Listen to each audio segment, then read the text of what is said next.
Hi again, dear everybody. Welcome back to Learn English with Srey. In this video, we are going to correct our exercise number 2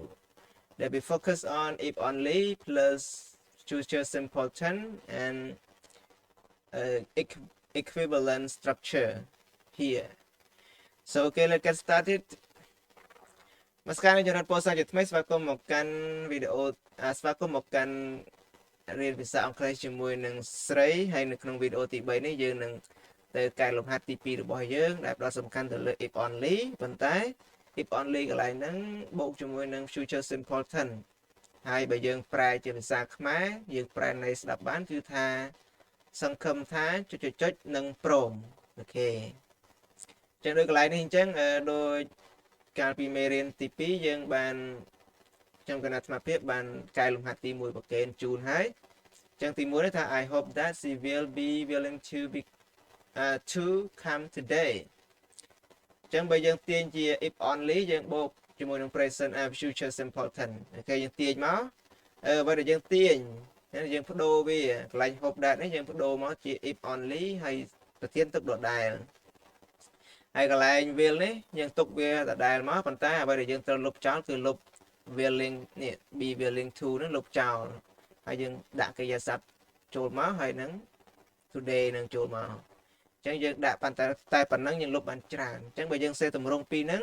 បើយើងគិតថាមួយណាវាងាយស្រួលជាងហើយវាមិនសូវស៊ី space យើងសេមួយហ្នឹងទៅហ្នឹងជាការ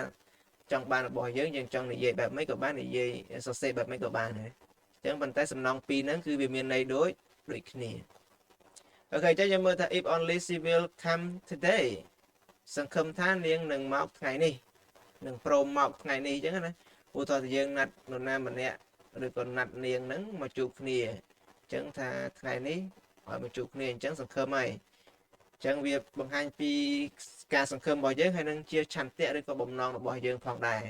បំណងរបស់យើងចង់ជួបនាងហើយជាការសង្ឃឹមរបស់យើងទៀតអូខេអញ្ចឹង number 2 I hope that you are willing to teach us English ចឹង you are willing to teach us English យើងមើលកន្លែងនេះកន្លែងប្រយោគទី2នេះមាន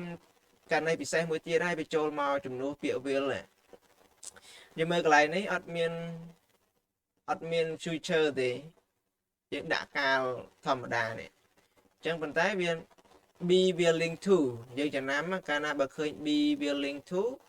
យើងវាស្មើនឹងឥឡូវនឹងដែរគឺ will be willing to បូកជាមួយនឹងកិរិយាសព្ទនឹងដែរន័យវាដូចគ្នាណាអញ្ចឹងបញ្ជាក់មកទៀតទី1នេះហើយនឹងទី2នេះហើយនឹងអាទី3នេះគឺដូចគ្នានៃអត្ថន័យរបស់វាដូចគ្នាបញ្ជាក់ពី future ដូចគ្នាអញ្ចឹងយើងចង់ប្រើមួយណាក៏បានដែរ3ហ្នឹងយើងចង់ប្រើទី1នេះក៏បានប្រើទី2នេះក៏បានប្រើទី3ហ្នឹងក៏បានប៉ុន្តែអ្វីដែលសំខាន់ខ្ញុំកាន់អាត្មាភាពអត់សំខាន់ទៅលើការប្រើប្រាស់ if only ទេគឺកាន់តែ if only បូកជាមួយនឹង future simple អញ្ចឹងមានន័យដូចម្ដេចទេណាចាកន្លែងនេះខ្ញុំកាន់អាត្មាភាពមិនសូវបដោតអីទេប៉ុន្តែន័យរបស់វាដូចគ្នាណាអញ្ចឹងន័យអាទី1ទី2និងទី3នេះគឺន័យដូចគ្នាអញ្ចឹងយើងបូកយើងដាក់សញ្ញាស្មើមកគឺថា if only you will teach us English សង្ឃឹមថាលោកគ្រូអញ្ចឹងទៅបើសំដៅលើគ្រូណាឬក៏អ្នកគ្រូសំដៅសង្ឃឹមថាលោកគ្រូឬក៏អ្នកគ្រូនឹងយើងនៅប្រែតែនឹងអញ្ចឹងនឹងព្រមបង្រៀនភាសាអង់គ្លេសដល់ពួកយើងអូខេនឹងទី2ហើយទី3 I hope that he is willing to befriend me ចឹងអានេះរៀងប្លែកបន្តិចណាប៉ុន្តែន័យដូចគ្នាទេនេះអញ្ចឹងប៉ុន្តែខុស subject កន្លែងនេះ he អញ្ចឹងកិរិយាសព្ទវាទៅជា e ហើយអញ្ចឹងចំណាំថា to be to បូក be បូក willing to ហ្នឹងគឺស្មើនឹង future ដែរណាន័យវាអូខេតាអញ្ចឹងគឺថា I hope that he is willing to befriend me មានន័យថាម៉េចអញ្ចឹងយើងចង់សរសេរជា if only យើងថា if only he is ហើយច្រឡំ he will be friend me យើងអានដាច់គ្នាតិចណាបើយើងអានជាប់ច្រឡំជាមួយនឹង will be ហើយយើងដាច់ friend នេះវាអត់កើតទេអញ្ចឹងយើងអានឲ្យដាច់គ្នាគឺ if only he will be friend me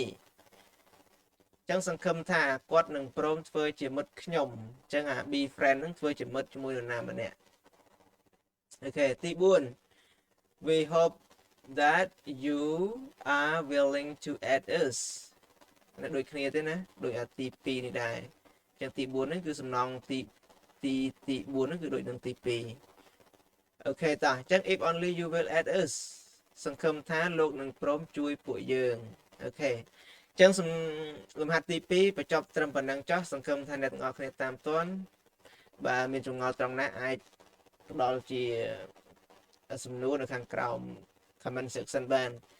តើចឹងចូលដល់ចំណុចទី3ទៀតនៃការប្រើប្រាស់ if only ដដែល Okay ចូលដល់ចំណុចទី3 form របស់វាចឹង form 3 if only plus past simple tense ចឹងបើយើងឃើញ if only plus past simple tense យើងត្រូវទាញតម្រងស្មើមួយទៀតគឺ blah with that plus past simple tense ដូចគ្នាចឹងឥឡូវក៏ past simple tense ក្រោមក៏ past simple tense ប៉ុន្តែនៅដើមឡើយយើងមាន if only ហ្នឹងទី1ប៉ុន្តែបើទី2នេះក្នុងនេះយើងមាន with that ប៉ុន្តែ with កន្លែងនេះមិនមែនជូនពោទេណាកាលណាបើ with that បូកជាមួយនឹង past simple គឺន័យវាមិនប្រែថាជូនពោទេយើងប្រែថាម៉េចនេះប្រែថាស្ដាយណាស់ចុចស្ដាយណាស់ដែលចុចហ្នឹងយើងត្រូវថែមកិរិយាសព្ទថែមអីចូលមកទៀតណាចឹងកាលណាបើយើងឃើញ if only បូកជាមួយនឹង past simple tense ចឹងមើលការប្រើប្រាស់របស់វា usage 3 to express a regret about the present situation មានន័យថាម៉េចកាលណាបើឃើញ if only បូកជាមួយនឹង past simple tense គឺគេប្រើវាបង្ហាញពីការសោកស្ដាយអំពីស្ថានភាពក្នុងពេលបច្ចុប្បន្នយើងនិយាយទម្រង់វាដូចជា past simple ទេប៉ុន្តែន័យរបស់វាហ្នឹងគឺបង្ហាញពីន័យបច្ចុប្បន្ននៅពេលណាដែលយើងកំពុងនិយាយហ្នឹងអូខេតោះណាយើងមើល example number 1 if only we had a boat ចឹងយើងនិយាយនេះន័យវាយើងនិយាយដូចក្នុងន័យអតីតអញ្ចឹងប៉ុន្តែតាមពិតន័យវាគឺក្នុងពេលយើងកំពុងនិយាយនៅក្នុងបច្ចុប្បន្នហ្នឹងស្ថានភាពបច្ចុប្បន្នហ្នឹងតើណា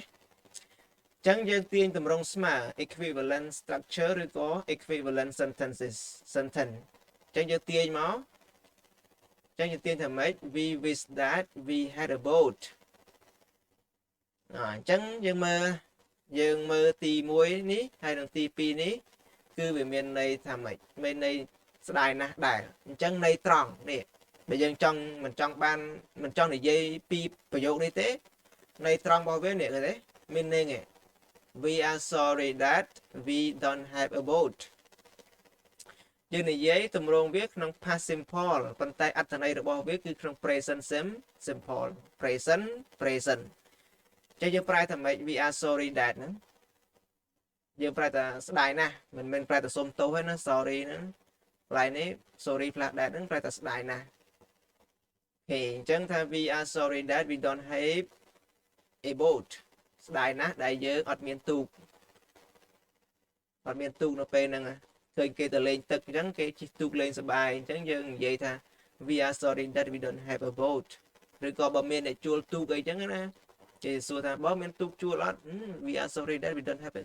boat ស្ដាយណាស់ដែលខ្ញុំអត់មានទូកជួលឲ្យអ្នកអូខេតោះ number 2 if only I didn't come if only I didn't come ស្មើនឹង I wish that I didn't come យើងមើលកន្លែងនេះ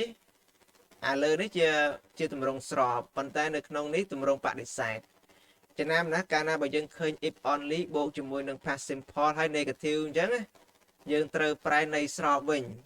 នេះន័យស្របវាគឺត្រង់នេះយើងមើលន័យស្របវា meaning I am sorry that I come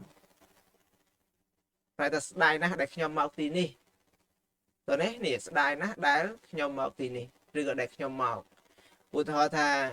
គេមិនចង់ជួបមុខយើងផងស្រាប់តែយើងទៅដល់ចូលរួមកម្មវិធីគេអត់សប្បាយចិត្តអញ្ចឹងយើងអាចនិយាយបានថា sorry that I come សុំទោសដែលខ្ញុំមកអូខេប៉ុណ្ណឹងទី3ហ្នឹងចំណាំណាទី2នេះកាលណាបើឃើញ if only បូកជាមួយនឹង past simple ហើយ negative អញ្ចឹង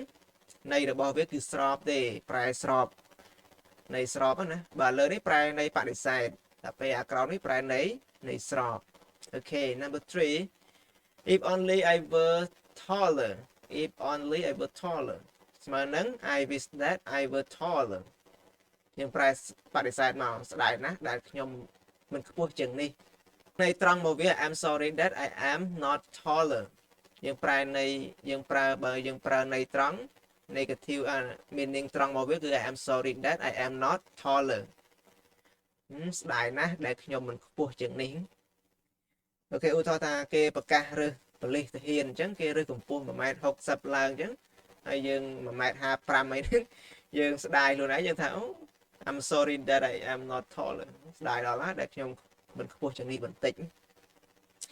អូខេអញ្ចឹងនៃស្របយើងសម្រាយទៅបដិសេធនៃបដិសេធយើងសម្រាយទៅនៃស្របវិញចូលដល់ number 4យើងមើល number 4មក if only the house belong to us if only the house belong to us អញ្ចឹងយើងសម្រាយមកវិញសម្រាយដូចឥឡូវនេះមកសម្រាយថាម៉េចអាហ្នឹងយើងចេះខ្លួនឯងណាអញ្ចឹងពីលំហាត់នេះខ្ញុំកណ្ណាអាត្មាភាពទុកឲ្យអ្នកទាំងអស់គ្នាបំពេញខ្លួនឯងហើយសរសេរនៅក្នុងក្រដាសខ្លួនឯងចុះបើអាច comment បានក៏ comment ទៅបើខ្ជិលណាស់ក៏មិនអីទេ